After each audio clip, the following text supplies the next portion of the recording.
What is up? Cubic here with another video on Vital. I hope you guys have been enjoying my series so far, explaining every feature that Vital has to offer so that you can better understand the synthesizer and learn how to incorporate it into your sound design workflow. So today we are going to be going over the effects chain included in Vital. So let's get into it. Hello, please excuse the interruption. Alright guys, so we are here back again with the Vital Initialize preset. We're going to go over the entire effects chain today. I think that the effects in Vital is another one of the big selling points for this synth. Serum has phenomenal effects, but the way that Vital presents everything and how visual and pretty straightforward all the effects are is pretty phenomenal, and I do enjoy majority of their effects more than Serum's version of them. So moving forward, I'm going to be breaking down each effect, even though they are pretty visual and straightforward, and they are things that you can kind of just turn knobs in tune and pretty quickly understand what's happening to the sound and how to sculpt your sound. I do want to just break it all down for you to save you any guesswork. So in order to do that, we're going to start with the chorus. If you aren't familiar with what chorus does, if you're coming from Serum, it's basically like hyperdimension. And if this is your first synth ever, it's basically a type of stereo flangey detuned delay occurring to your sound. That's the best way I can describe it, but there's nothing better than just showing you how it sounds. So we got a saw wave here. Here's a saw wave by itself, now with chorus. So a pretty big impact on the sound. I tend to usually keep the mix more subtle when I'm using chorus because I'm pretty sure it can cause some phasing issues, as well as just it kind of pushes your sound back into the mix a bit, and it's just a pretty dramatic effect depending on your settings. So starting off, we got the mix knob. I'm going to keep the mix all the way up so you can hear each knob to its full extent.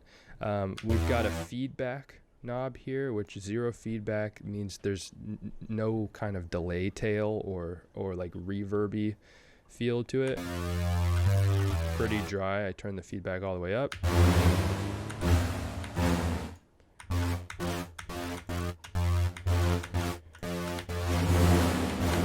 So the feedback going negative versus positive, it's kind of just a slightly different timbre.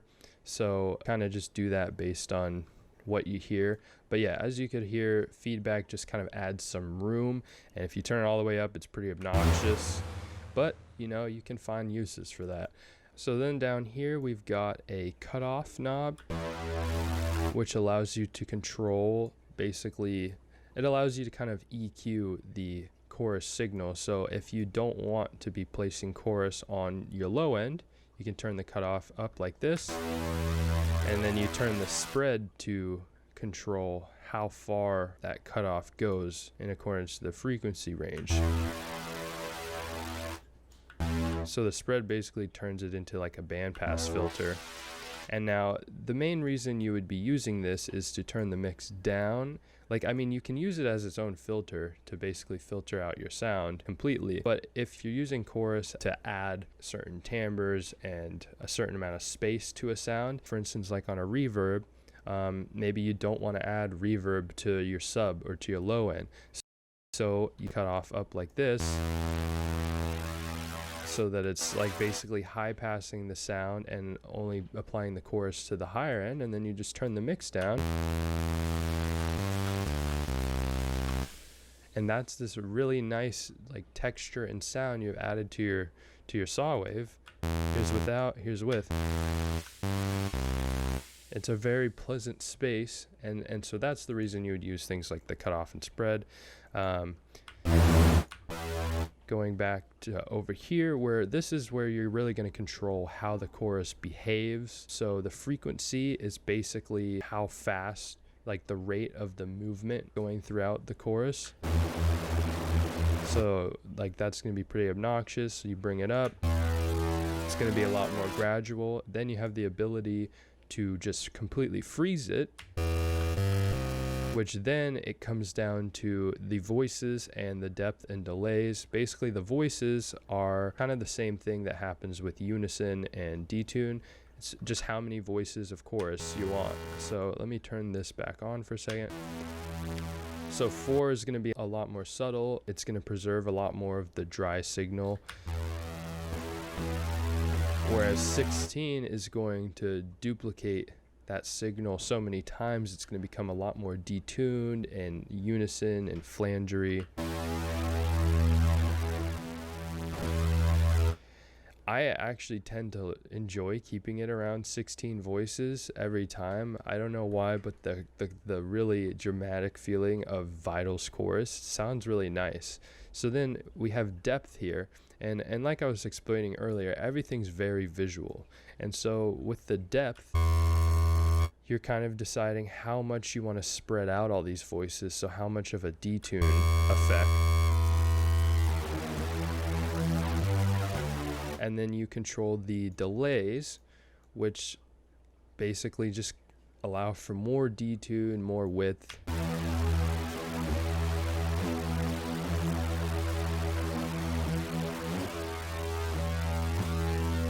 And so with the delays, it's kind of just a preference thing. You just kind of turn the knobs till you hit a sweet spot, and there you go. So back to the freeze function. This is really helpful if you don't want that movement that the chorus can add to your sound, and you just want to be very specific about the type of timbre and tone that the chorus adds.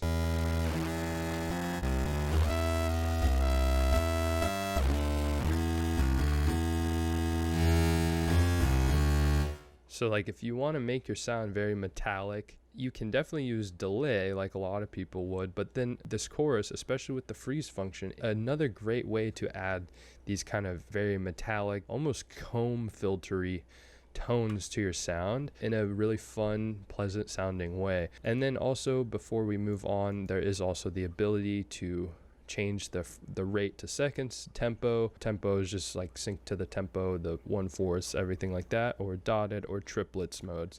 So yeah, that pretty much sums up chorus. Moving on to the compressor. So this compressor, just like in Serum, is pretty much modeled after OTT. I honestly enjoy this a little bit more than OTT. I don't know if it's just because of how similar it is to Ableton's multiband preset called OTT, or maybe it's kind of got its own sound. I haven't completely figured it out yet, but I absolutely love the multiband compressor in Vital. So starting things off, you do have the ability to change this from multiband to just a single band compressor. You also have the ability to make it a single band plus a high band if you just want to be able to keep the body of your sound pretty much the same sorts of dynamics, but then you want to customize the high of your sound, and then vice versa with the low end. But I'm going to keep it on the multi-band because that's the main thing I'm using and the main thing you're going to want to know. So obviously we have a mix knob here.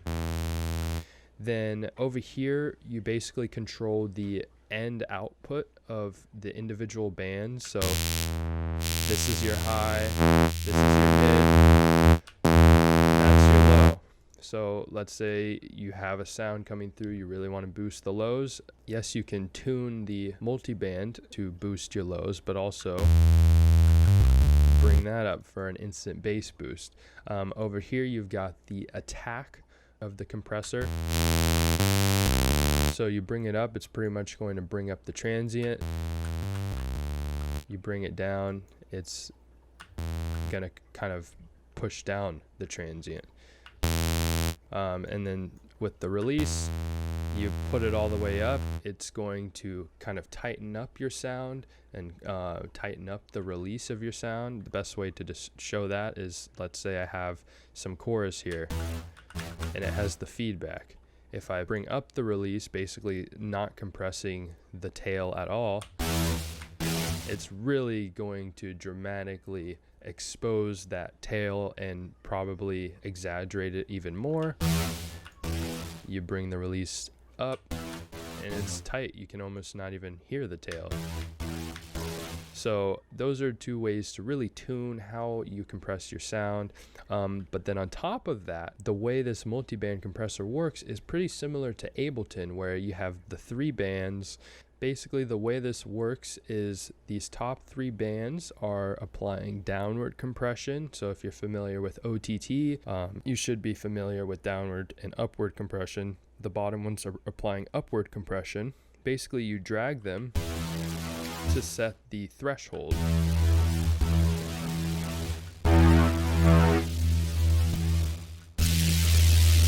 And then inside, you drag to choose the ratio, and any space in between these bands is just dry signal not being compressed. So basically, if you don't know a lot about compression, which I feel like most producers in their first couple years don't completely understand it, the biggest thing I can tell you is to just really mess around with the threshold and ratio of all these 3 bands and just use it to really tune your sound. So you basically just want to adjust all of these until whatever you're playing through it sounds the way you'd like.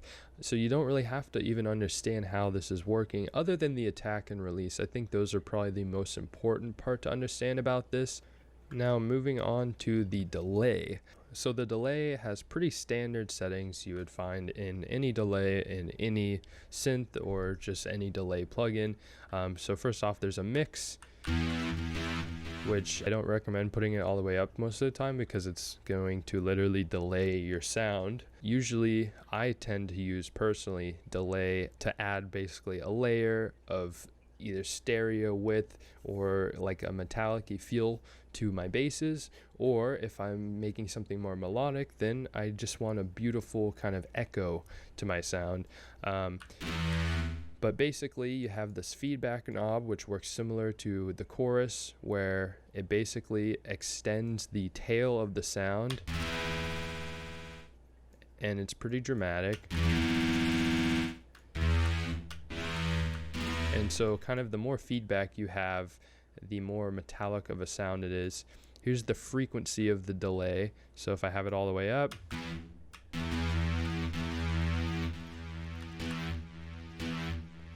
it's kind of the frequency at which each like delay hits. So you can create these beautiful echoes, or you can bring it all the way up for a more metallic sound. And then over here you can change it from seconds to the normal tempo, dotted, or triplets. So sometimes seconds is a nice way to use this, and then you bring on the note, turn it to your liking, and then every time you click a new note, it kind of changes the frequency a little bit, which kind of changes the timbre of your sound, adjusts it with the note. You also have the same sort of cutoff and spread knob here, just like in the chorus, where you can kind of set a filter for your delay so that it's maybe not applying it to the lows or not applying it to the high end. Then down here, which is probably my favorite part of this delay, and how much customization you have, you can choose to have the delay come out in mono, which is obviously self-explanatory. The delay has no stereo to it, which is pretty handy if you want to make sure there's no weird phasing or anything like that, and you want to know the delay on your sound is going to sound consistent no matter what kind of system your sound is being heard on. Then you have the stereo ability if you'd prefer a more Haas effect.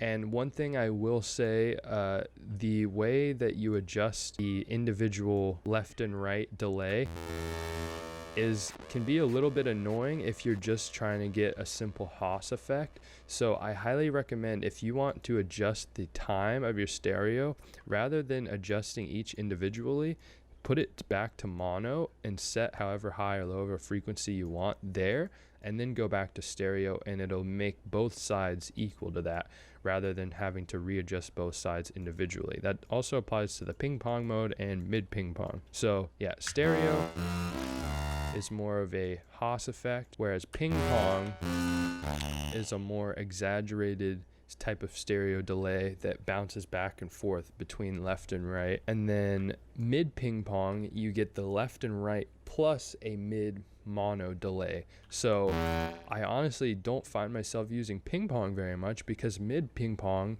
just feels better, more consistent. You get the full stereo range filled up with the delay. But all four of these modes, just experiment. It's very circumstantial. So yeah, it's really nice to have all these different options in terms of stereo, and it really just helps you further sculpt your sound exactly the way you'd like it to be. Next, we've got the distortion. So there is 6 types of distortion in Vital. The distortion is probably one of very few downsides of this synth. I wouldn't even go as far to say downside. It's just I'm not the biggest fan of the distortion. The distortion in this synth is a lot similar to Phase Plant, which I'm also not the biggest fan of the distortion. I feel like I've been spoiled by Serum's distortion, which Serum has amazing distortion filters. But basically here we've got soft clip, which is pretty standard. It's just kind of a very subtle amount of distortion, almost just kind of like saturating your sound. Then we've got hard clip, which is a more rough distortion. Then we've got linear fold, which it really depends on the wavetable you're sending through, and it depends on where you put the drive, because if you put it all the way up, things can get kind of noisy and rough. But then you can find that sweet spot. And it's wild because linear fold really, like right now on this saw wave, it sounds pretty great, but on some sounds, linear fold can just ruin the sound. Same with sine fold. It very much depends on what sort of sound you're sending through the distortion, and you really want to find that sweet spot.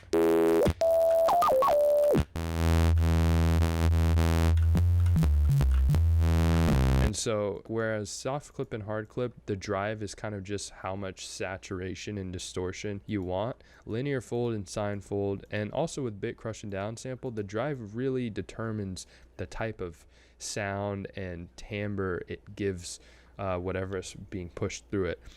So yeah, then we got bit crush, which you should be pretty familiar with what a bit crush does.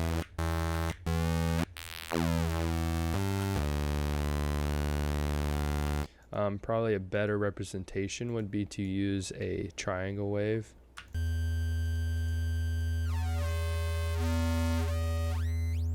So just bit crushes your sound. And then downsample, I don't completely know the science or technicality behind downsample and the difference between downsample and bit crush, because usually I'm used to downsampling being a part of bit crushers. But basically what I've gathered from just listening to it on different sorts of waves, it's just a lower quality bit crush in a way.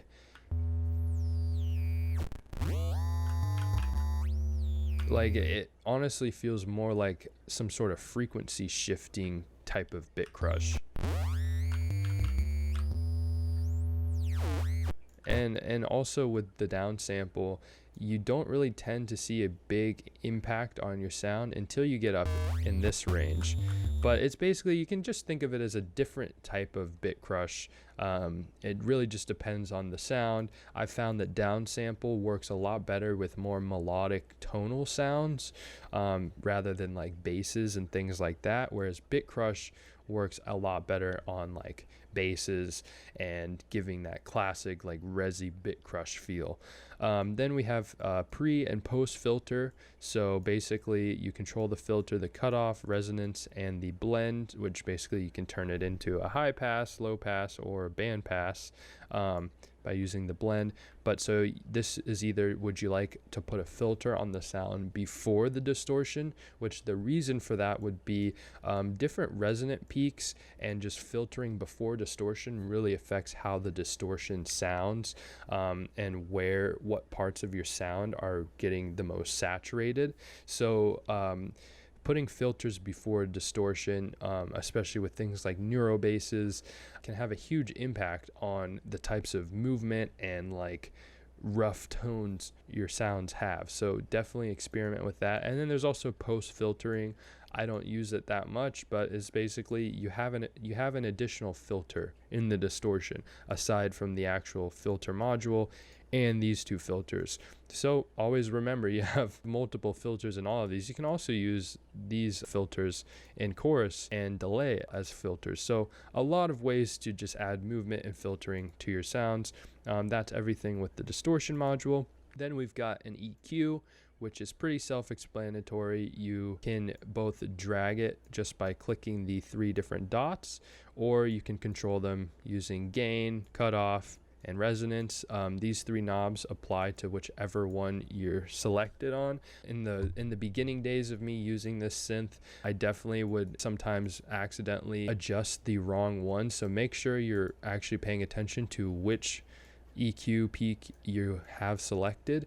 But basically, if you want to create your own more custom filters and your own movement and sounds, definitely make sure you're mapping the resonance, gain, cutoffs to your liking, other than being able to just control these as peaks. So the middle one is a peak EQ, the one on the right is just basically like a high and low shelf, and then the one over here is like a, I don't know what this would be called, but you can see what it is. So they all work a little bit differently, but then on top of that, you have the ability to just completely cut off the highs, or you can click this and you can cut off the lows.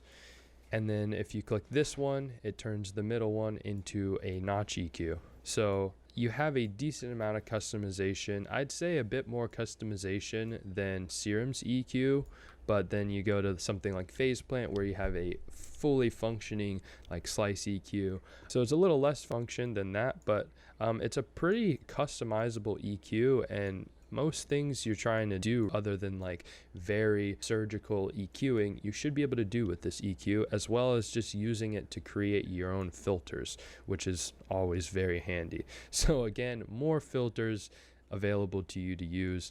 Next, we've got an actual filter, which I'm not going to go into. Check out my video on the filters of Vital in order to understand how this works. It works almost exactly the same as these, or it does work exactly the same, except you don't have any routing capabilities.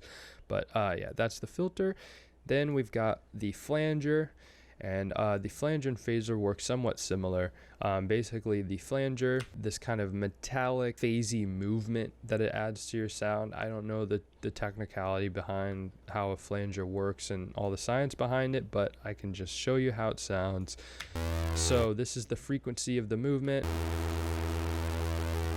Kind of adds a vibrato effect. You can change the type of time right there. The offset, basically, if you turn it all the way down, you don't have a left and right phase. It'll stay consistent. Whereas if you turn the offset up, you control where in the phase the left and right signal go. Feedback is just like in chorus and delay. It adds this kind of metallic-y tail, except with the flanger, it's a bit weirder and more dramatic. And then you can control where the center of the flanger is affecting. So if you turn it all the way like here, you're going to have a lot of resonant peaks.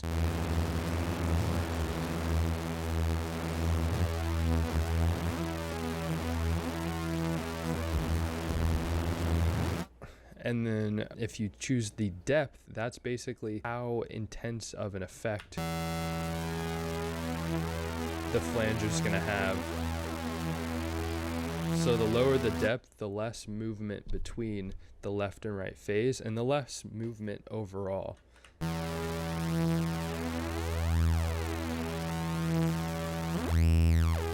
And then you have a mix knob, and that's about all with the flanger. It's very much an effect that in certain contexts, this might make your sound basically. In other contexts, it might be a very subtle effect to just add some movement and extra tonality to your sound. But yeah, you kind of just tune it to your liking and just be very wary of the phasing between the left and the right that happens. And then same thing with the phaser. It's pretty much the same thing with the offset, center, and depth, and the feedback. It's just a different type of feedback, not as metallic-y, more kind of trippy. And then up here you have the ability to change the types of peaks and notches. So that's going to be a more subtle effect. Whereas up here, it's going to make your sound talk a bit more. And I know I just said I don't understand the technicality of flanger and phaser, but I do. It's basically just putting a lot of peaks and resonance and notches in your sound, and it's just so many that it can really alter how a wave sounds when it's getting pushed through it. And then so finally, we have one of my favorite effects in Vital, the reverb. The reverb in this plugin is phenomenal. You don't have as many customization options as in Serum, but it's such a pleasant sounding reverb. I find myself using it a lot more than I use reverb in a lot of other synths. So up here, we've got the ability to choose what parts of our sound in terms of frequency range we'd like the reverb to affect. Basically just an EQ before your reverb. So you generally don't want a lot of reverb on the low end of your sound. It very much depends on the context, but if I have a sub, I'd prefer to have reverb, you know, kind of in this range. So then we've kind of got a lot of the things that most reverbs have available to them. So there's like a pre-low cut, a pre-high cut. So this is just high cutting the signal before it goes into the reverb, whereas this is EQing the reverb after the dry signal goes through the reverb. You can control the cutoff here or just with your mouse, and make sure that you're selecting low or high if you're doing the cutoff and gain, because it depends which one you're clicked on. Then in this reverb you have a chorus addition. Let me just, you can choose what frequency the chorus is being applied to. You can adjust your size. Let me bring this all the way up so we can hear more. So you turn the chorus all the way up, it's a bit more detuned and more metallic. And frequency, you kind of just tune to your liking. Then you have a delay. I haven't really found myself using the delay yet, but I also haven't used it enough to really understand how it kind of contributes to the reverb in this, but it adds a delay, just tuned to your liking. And then you have the size and time. The size is basically, you can kind of imagine it as the size of the room that the reverb's happening. So the bigger the size, the more pushed back your sound is going to be, and it's going to sound like if you're in like a gymnasium rather than like in your studio. So like if you bring the size all the way up, it's going to be a little more metallic and not as impactful. And then the time is how long you want it to last.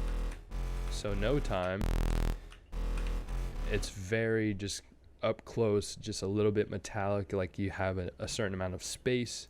You bring the time all the way up, I hit it one time and it just lasts,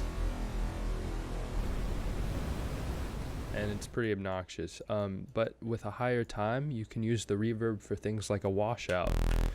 But yeah, those are all the effects. I think the effects in Vital are amazing, especially the UI for the effects. I mean, the UI for the whole plugin is so visual and so beginner friendly. I feel like this synth is honestly easier to learn than Serum. That might be just me because I've learned Serum and I've learned all these other synths, so it's easier for me to digest new synthesizers now.